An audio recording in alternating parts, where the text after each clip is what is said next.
Hey folks, it's Joe here at Emerald City Orchids, and we're going to make a very special video today about keikis. Now, what are they and what is this word?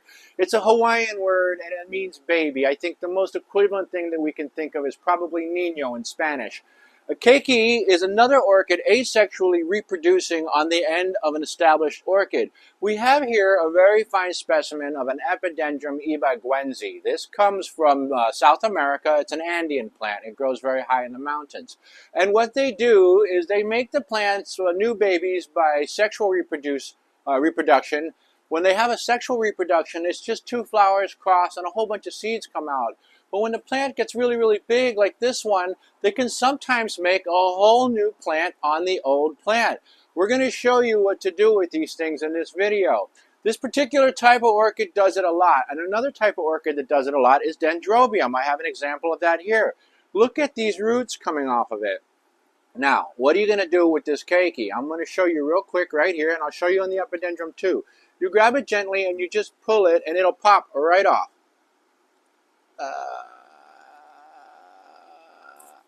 Ta-da!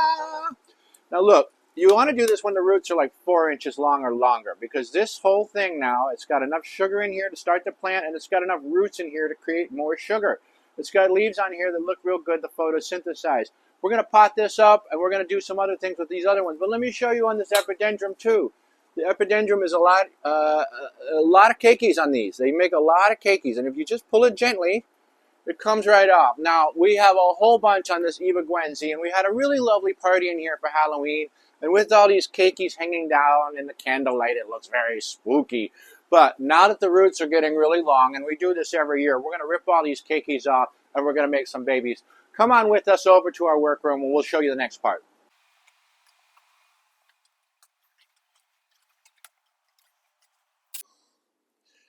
All right, folks, well, here we are in our workroom, and I'm just separating out all of our little divisions. This is an old cane that dried up, but the thing is still on here. You just break it off. We don't need that. That part's kind of gone. And then here, look, we have all of these. This is a real good one. Look, it's got two canes with some leaves on it. And Epidendrum is a wonderful genus of orchid because you can use a lot of different things for potting it. I'm also going to take this off because this is kind of old material. It's not going to do much. That's gone. All right, so now look, you want to have a lot of roots on this thing, at least 4 inches. And you can see this is like, this is probably 8, 10, 12 inches long on the longest roots. Now, what are we going to do with this thing? It's really kind of up to you. The question is, how do you want to grow the orchid? How is it going to grow well in your environment? I'm going to show you 3 things that we can do with this Epidendrum ibaguense. First is we can just do the old-fashioned thing, put it in a pot. We've got our mix here. It's just bark and perlite. Sometimes we like to put a little charcoal in there. We're out of charcoal at the moment, so I'm just putting a little bit in there to get the stuff started. And then you just take the thing and you kind of swirl the roots around so that they're going around the edge. Kind of get it in the middle there. And you want the plant to be near the level of the pot. Then just start dumping the material in there. Oh, look, this root's trying to pop out. Get back in there. Get back in there. You don't need to come out. Put all this stuff in there, right? And you think it's done, but it's not. You got to push it in a little bit. You got to make it tight. You hear that crunching? All right. You want to crunch it in just a little bit. And then it's not very kind, but it's not very kind, but one of the best things you can do is you can try the rabbit ear test. Can you pick it up and it's holding on? Ooh, that's very heavy, but it's holding on. It's in there tight enough, all right? Keep that in there tight. Now, as soon as you're done doing this, you really should go water. We're not going to show you that on the video, but make sure after you're done potting that you water it. All right, now, Epidendrum grows all kind of different ways. What I love about Epidendrum is this plant doesn't care. You can plant this in anything. I've seen these growing on the side of the road. I've seen these growing on mountains. I've seen them growing on rocks. I've seen this, get this, I've seen Epidendrum growing on other Epidendrum. They grow everywhere. They grow everywhere.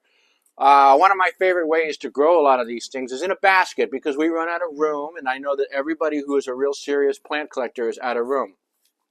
When it's in a basket, it dries out much quicker. A pot will trap moisture in it, so I like to put moss in it because the moss retains a lot of water. Again, take the roots, kind of swirl them up because they're very, very long. If you can take the roots and pop them in here, and you get the roots in a basket, and then once they're in the basket, you just start tucking the moss around them. And again, you're going to want to keep it in there kind of tight. We're making it kind of tight.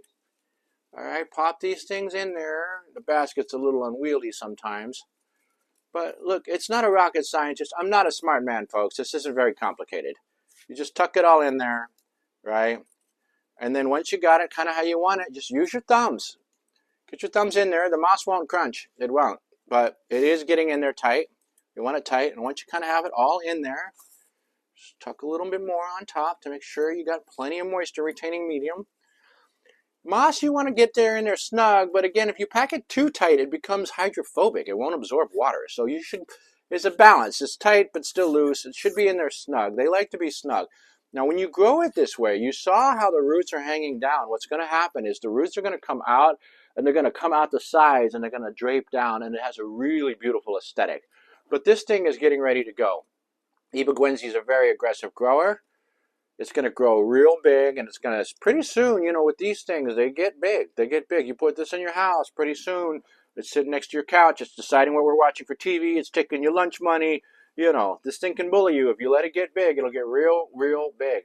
And then another way to grow them is real fun. You can grow them beautifully this way, is on a piece of wood. I've already made the thing with the hook. I'm going to pick one here that's got a good root structure like this one here, right? Pop this baby right on the wood, like that, right? And on this, sometimes you want to back it with just a little bit of moss. Sometimes you don't have to. With epidendrum, I don't know that you have to if you're watering it often enough. But you might want to put just a little bit of moss on there, right?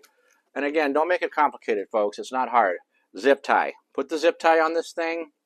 You can use fishing line. You can use twine. There's all kind of things, but zip tie is super easy. Get it on the back. Put the zip tie into itself. Oh, Lord, this is going to be very tight. We'll turn it this way. I don't know. This might not be long enough. We're going to try it, though. We're going to try it. And push it on tight. All right, one zip tie wasn't enough. We couldn't do it with one zip tie. We're going to do it with two. So here's the trick. You just put the one zip tie in the other. Get it going. Huh? I got two zip ties. And I like to put it on the corner. And then you attach it in with this one. I don't know if you guys can see it. I'm going to try and do this so you can see it. Put the zip tie here. And again, zip ties are quick. That's the only reason I like them, is they're really fast.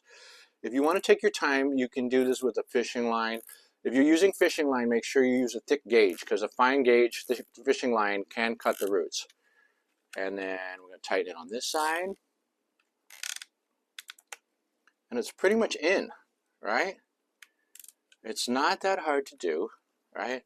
And we're going to trim the size of this. And then if you want, you can take all these roots. It's on there. Look, you really want to make sure that the roots don't wiggle so that when you water, this thing's on here. It's not going anywhere. But with these roots, you can do stuff with them, right? Like if you want, you can take the roots and weave them around. And you can tuck them up like this, kind of tie them on, right? You can also go on the back if you want, and you can take a root and kind of tuck it down in here if you want to do this, to get it more contact with the wood. That way it's absorbing more water. Really what's going to happen is when you water this thing, you're going to have roots hanging all the way down, and the water, when it comes down the root, there's going to be a little drop that stays on the end, and the root's going to absorb that. So just make sure that you got it on there the way you like it. We'll trim the edges of this, right? But that's a very handsome little plant, right? If it's too wobbly for your taste, just add another zip tie. Put it up here. It's not that hard. Don't make it complicated. Make it simple. So here we go. Look, we have it on a stick. We have it in a basket. We have it in a pot. It will grow any way you want it to grow. You make the choice. Just make sure that you're adjusting the water according to what you do it. So if this is on a stick, it's going to dry out just a little faster. You may need to water more often. And in a pot, it retains more water. And if you really, really don't want to water very often, because like me, you might be lazy, you don't want to water very often, put it in a pot with moss. The danger with moss is that if you water often, it'll stay saturated and the plant will rot the root. But if you like to water very, very seldom, sometimes in a pot with moss, it's up to you. You're the grower. Do it the way that works best for you. But you can do it a lot of different ways. And that, folks, is how you grow a keiki into a whole new orchid. Give this one about a year, it'll start flowering. You want to make sure that you fertilize epidendrums. They got to get a little bit of fertilizer. They do grow in areas that have a little more fertilizer than other types of orchids. And when you fertilize, just give it a light amount and water it very well when you do. and it's going to grow great. It can grow hot, it can grow cold, it can go bright, it can go dark. The epidendrum can grow any which way you want. And it's not the only orchid that makes keikis. Dendrobiums make keikis, sometimes oncidiums even can make a keiki, phalaenopsis make keikis. There's a lot of orchids out there that can make a keiki. And if you see one and the roots are getting long, you can leave it on the plant. You don't even have to take it off if you don't want to. But if you do want to take it off, you can take it off, plant it a certain way, keep it and grow it in your collection, or what I like to do, give it to a friend. I hope you guys enjoyed this video. For more videos, check out the rest of our YouTube channel, and please come in the shop. We are glad to tell you all of this stuff in person. We're open every day from 9 to 7.